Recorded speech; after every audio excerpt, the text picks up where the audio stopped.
Israeli सेना ने Syria की राजधानी दमिश्क स्थित सीरियाई सेना के मुख्यालय पर यह कहते हुए हमला किया कि वह दक्षिण पश्चिम सीरिया में ड्रूज समुदाय के लोगों की रक्षा करने की कोशिश कर रहा है। इजरायल के प्रधानमंत्री बेंजामिन नेतन्याहू का बयान है कि हम अपने ड्रूज भाइयों को बचाने और सीरियाई शासन का गिरोह खत्म करने के लिए काम कर रहे हैं। सीरिया में एक छोटा सा जातीय झगड़ा फिलहाल अंतर्राष्ट्रीय संकट बन चुका है। ड्रूज और बेडोइन समुदाय के बीच का झगड़ा यहां तक पहुंचा कि इजराइल ने सीरिया की राजधानी दमिश्क पर बम बरसा दिए। लेकिन आखिर ऐसा क्या हुआ? ड्रूज कौन है? इजराइल ने हमला क्यों किया? अमेरिका का क्या रोल है? और सबसे बड़ा सवाल कि क्या अब युद्ध रुक चुका है? आइए इस पूरे मामले को एक एक कर समझते हैं। सबसे पहले चलते हैं सीरिया के दक्षिणी हिस्से में स्थित स्वेदा प्रांत में। यहाँ पर दो समुदाय रहते हैं, ड्रूज जो एक धार्मिक अल्पसंख्यक हैं और बेडोइन जो एक खानाबदोश अरबी जनजाति है। बीते हफ्ते बेडोइन जनजाति के कुछ लोगों ने एक ड्रूज व्यक्ति को रोककर उसके साथ मारपीट और लूटपाट की। इसके बाद हालात बिगड़ने लगे। ड्रूज समुदाय ने जवाबी हमला किया। इसके बाद किडनैपिंग शुरू हुई और दोनों तरफ से लोगों को अगवा किया गया।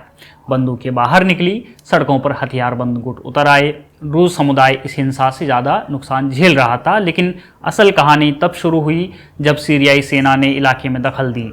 यहाँ ड्रूज को लगा कि सीरियाई सेना बेडोइन का साथ दे रही है। सीरियाई ऑब्जर्वेटरी फॉर ह्यूमन राइट्स के मुताबिक अब तक 300 से ज़्यादा लोग मारे जा चुके हैं। इनमें से 27 लोगों को सीधा गोली से भून दिया गया। वहीं कुछ ऐसे वीडियो सामने आए जिनमें सरकारी फौजें ड्रूज घरों को जलाती, लूटती और ड्रूज पुरुषों की मूछें जबरदस्ती मुंडवा रही हैं, जो उनके समाज में घोर अपमान की निशानी है। ड्रूज समुदाय जो इस पूरे मामले के केंद्र में है, आखिर ये है कौन और सीरिया में यह इतनी अहमियत क्यों रखते हैं? ड्रूज एक धार्मिक अल्पसंख्यक है जिनकी शुरुआत 10वीं सदी में इस्लामी विचारधारा के इस्माइली शाखा से हुई थी। इसे आप ऐसे समझ सकते हैं कि जैसे अहमदिया मुस्लिम है।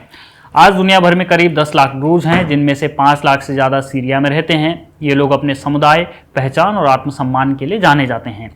इजराइल में भी एक बड़ी ड्रूज आबादी है और कई ड्रूज नागरिक तो वहाँ की सेना और सरकार में ऊंचे पदों पर भी हैं। इस बात से आप यह समझ गए होंगे कि इजराइल का दखल क्यों हुआ। अब 15 जुलाई की बात है।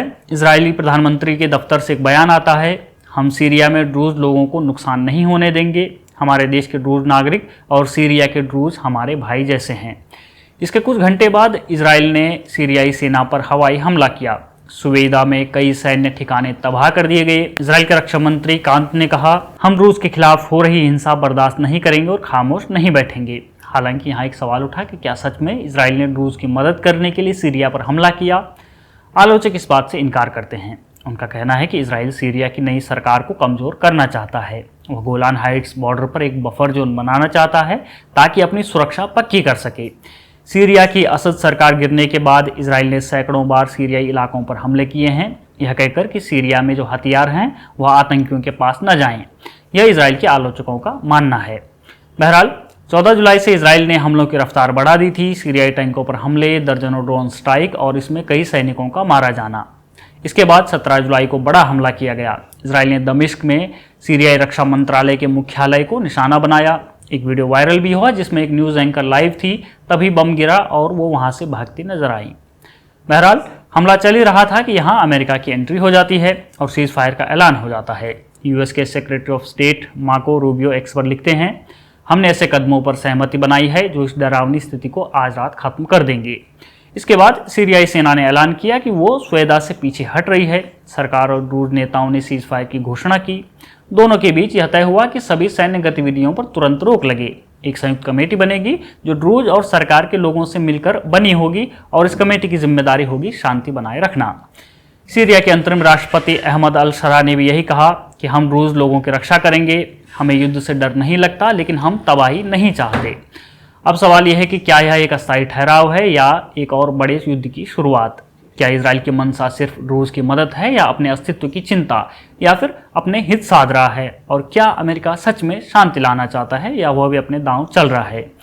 जवाब शायद किसी के पास नहीं है, लेकिन इस लड़ाई ने एक बार फिर यह साबित कर दिया है कि मध्य पूर्व का एक छोटा जमीनी विवाद भी कैसे एक वैश्विक संकट में बदल सकता है।